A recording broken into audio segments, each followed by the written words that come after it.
नमस्कार, व्योम टीवी के पेज पर मैं उमेश आपका स्वागत करता हूं। श्रीमान, चलिए इससे पहले आज का एपिसोड शुरू हो, थोड़ा सा कुछ रख दे आपके पास। तूने दिल मेरा तोड़ा, कहीं का न छोड़ा सनम बेवफा। अब यहां सनम बेवफा वाली बात आज क्यों कर रहे हैं? इसलिए कर रहे हैं, चलिए आज इससे पहले इसका विश्लेषण बाद में करेंगे। आज जो मुख्य बिंदु है, आज जो मेन पार्ट है, वह है कि आजसू को किसने किया धराशायी। आजसू का सीट कौन ले गया? मैं इसी विश्लेषण के साथ उमेश आपका खेल कुर्सी में फिर से स्वागत करता हूं। श्रीमान, 2024 बड़ा ढुलमुल तरीके से कुछ पार्टियों के लिए रहा, चाहे वो लोकसभा की बात कर लें या विधानसभा की बात कर लें। कुछ पार्टी का मतलब यूं कहें उदय हुआ, कुछ पतन हुआ। उदय और पतन के बीच तो पार्टियां चलती रहती है। पार्टियां एक ही दो सीट से आगे बढ़ती है, फिर बड़ी संख्या आती है, फिर ऐसा क्या कुछ हो जाता है कि संख्या वही निम्नतम स्थिति पर आकर खड़ा हो जाएगा। अब अधिकतम और न्यूनतम के बीच के डिफरेंस की चीजों को समझने के लिए थोड़ा सा समझे। आजसू के अंतर्गत हुआ समीक्षात्मक बैठक, और यह समीक्षा में इस बात पर विशेष ध्यान दिया गया कि हमारी सीटें क्यों कम हुई।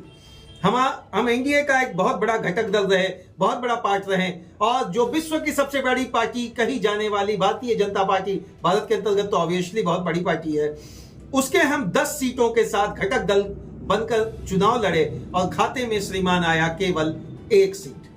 अब एक सीट तो श्रीमान आजसू को भी आया और एक सीट श्रीमान नई पार्टी जेएलकेएम को भी आया।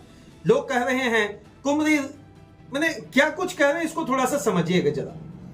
कुर्मी रिप्लेस्ड कुर्मी, जी हां, कुर्मी के सबसे बड़े नेता सुदेश महतो जी अपनी राजनीतिक करियर के अंतर्गत झारखंड और झारखंड की बात को लगातार प्लेटफॉर्म पर रखे, आजसू के माध्यम से रखे, एनडीए के बैनर के साथ सहयोग के माध्यम से रखे।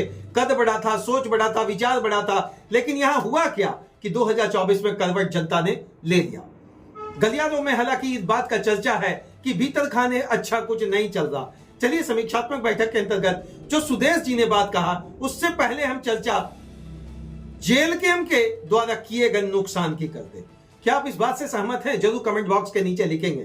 क्या आप इस बात से सहमत हैं कि इस बार आजसू का जो सीट उसके हाथ से गया, उसका बहुत बड़ा कारण जेएलकेएम रहा। जेएलकेएम के जो भी, जैसे आप अगर रामगढ़ की बात कर लें, अगर आप बात कर लें गोमिया की बात कर लें, अगर बात आप सिल्ली की कर लें खुद, तो श्रीमान बहुत सारे सीट ऐसे इनके हाथ से चले गए जो श्रीमान शायद इनको मिल सकता था, लेकिन नहीं मिला। समीक्षात्मक बैठक में 2-3 चीजें, बड़ी बातें सुदेश जी ने रखा। हालांकि भीतर खाने करवट में उन्होंने एक बात तो संकेत दे दिया कि जितनी बड़ी सभाएं मेरी होनी चाहिए थी एनडीए के साथ, वो नहीं हुई, और ये बड़ी सभा नहीं होने के कारण लोग जो भाजपा और आजसू का कॉन्फ्लिक्ट स्टैंड बाय 2019 का था, वो ब्रेन पर उनका सरवाइव कर गया और भाजपा का वोट हमको शायद नहीं मिल पाया। श्रीमान, अबे तो राजनीति है, कौन किसके साथ कब सुबह शाम करवट ले लेता कोई नहीं जानता। लोग तो बोलते हैं पानी तेल के साथ नहीं, या तो दूध तेल के साथ मिल जाता है, भले ऊपर छना हुआ रहे प्रभु। इस बात को हम एकदम 100% 100% मानने जा रहे। सुदेश जी ने जिस एक्सप्लेनेशन से बात को रखा कि बड़ी सभाएं नहीं होने से मेरे पार्टी को बड़ा नुकसान हुआ। दूसरा जो सबसे बड़ी बात उन्होंने रखा कि हम जनमानस और जन मुद्दों को उस तरीके से प्लेटफॉर्म पर नहीं रख पाए जैसा कि हमें चुनाव के वक्त रखना चाहिए था।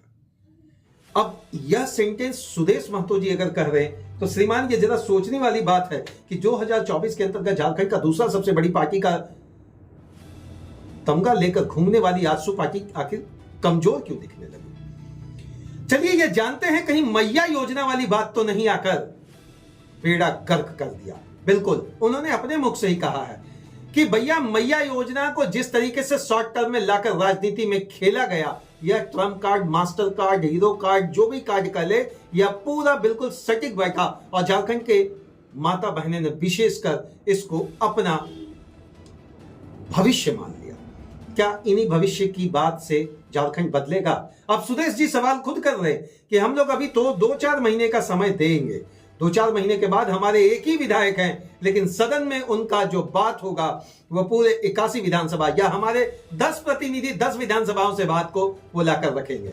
हम लोग थोड़ा समय दे रहे हैं। ये नहीं कर सकता विपक्ष कि हमने उन्हें समय नहीं दिया। 4-5 महीनों के बाद घेराबंदी होगी कि श्रीमान आपने 2500 रुपये का जो वादा किया है, वादा तो टूट जाता है वाली बात ना आ जाए। दिव्या भारती का गाना कहीं चरितार्थ ना हो जाए। 2500 रुपया देना है दिव्यांग को, 2500 रुपया देना है मैया योजना से जुड़ी हुए माता बहन को, और 2500 रुपया देने की बात श्रीमान पेंशन में भी कह रहे हैं। ये अपने मुख से कहे हैं, कौन? सुदेश जी। अब इसकी पुष्टि तो मैं नहीं करता, कहां तक यदा कदा यह सत्य हो सकता है। राजनीति का अखाड़ा बड़ा जानते हैं, उसमें जो दंगल होता है उसमें मिट्टी लगाने की जरूरत नहीं होती है, शरीर में स्वतः ताकत आ जाता है। जब अगर कोई पक्ष का पार्टी किसी घोषणाओं के माध्यम से जीता हो तो विपक्ष के अंदर तो एक नई उमंग, नई ऊर्जा आ जाती है, भले हार वो क्यों नहीं जा रहा हो। विश्लेषणात्मक तरीके में सुदेश जी एक बात और कह गए कि 10 जगह में 10 लोगों को जो हमने उतारा उसमें कुछ जगह पर हमने उम्मीदवारों के चयन में भी थोड़ी बहुत शायद भीतर खाने गलती कर दी। अब ये तो राजनीति है, राजनीति का तो कोई ना तो सुबह ना शाम ना प्रतिबिंब ना आकार ना रूप होता है। राजनीति एक ही चीज पर आकर टिका रहता है श्रीमान, उसका नाम है जीत। आप समीक्षात्मक बैठक के माध्यम से भाजपा के आड़े हाथों ले ले, भाजपा को आड़े हाथों आप दाएं बाएं कुछ भी बोल लें, लेकिन इतना तय है कि इस बार शब्दों में खटास सुदेश जी का दिख रहा है। उनके मन में खटास है, उनके दिमाग में खटास है कि भाजपा कहीं मुझे भीतर खाने तो डैमेज करना नहीं चाहती। ये मैं नहीं कर रहा, ये सूत्रों के हवाले से पता चलता है कि जयराम महतो के उदय को भाजपा ने प्रमोट किया। क्यों? क्योंकि आजसू के बैनर को कमजोर करना था। अब इसकी पुष्टि तो न मैं करूंगा न कोई और पत्रकार कर देगा, लेकिन इतना तय है कि भैया सीटों की संख्या कम हुई तो कम हुई, बढ़ गई तो बढ़ गई। 1 सीट जेएलके, 1 सीट आजसू। क्या कुछ दोनों अपने समीकरण को झारखंड और झारखंडियत की बात को रख पाने में कितना सक्षम होंगे, ये तो समझने की बात है। सुदेश महतो जी इसी दौरान एक बात और कहा गया कि आपने कहा है जाति जनगणना कराने, श्रीमान जरूर कराइए। हेमंत जी को वो आड़े हाथों लेकर भैया खुली चुनौती शब्दों से प्रेस कॉन्फ्रेंस के माध्यम से कह रहे हैं, प्रभु आपने कहा है जाति जनगणना कराएंगे, जरूर करवाएं। आपने ओबीसी का आरक्षण बढ़ाने की बात किया है, आप उसको जरूर करें। और जो सबसे बड़ा बात कहने की बात है कि खतियान खतियान खतियान, क्या 1932 का खतियान की बात को लेकर आप सामने मुखरा प्रखर होकर रखेंगे क्या? जिस तरीके से सीजीएल की बात रखे गए कि इस बार कम से कम 80% लोग को नौकरियां बाहर को दी गई, क्या इस पर जांच बैठेगा क्या? देखिए ये बहुत सारी चीजें ऐसी है जो सुदेश जी के मन का दंश था, सुदेश जी के अंदर चल रहा था। उनके अंतरात्मा में पार्टी इतनी डैमेज होगी और अगले 5 साल तक उन लोगों को सर्वाइव करना किसी भी लोग के लिए एक बहुत बड़ी चुनौती होता है। श्रीमान ये राजनीति के अंतर्गत वो कथनी और करनी बोलते हैं ना, एक बार कथनी एक बार करनी को देखें तो बहुत कुछ डिफरेंस, तराजू ऊपर नीचे बहुत बड़ा होगा। बैलेंस और इक्विलिब्रियम स्टेटमेंट से आप इसको बहुत अच्छा ढंग से नहीं देख सकते।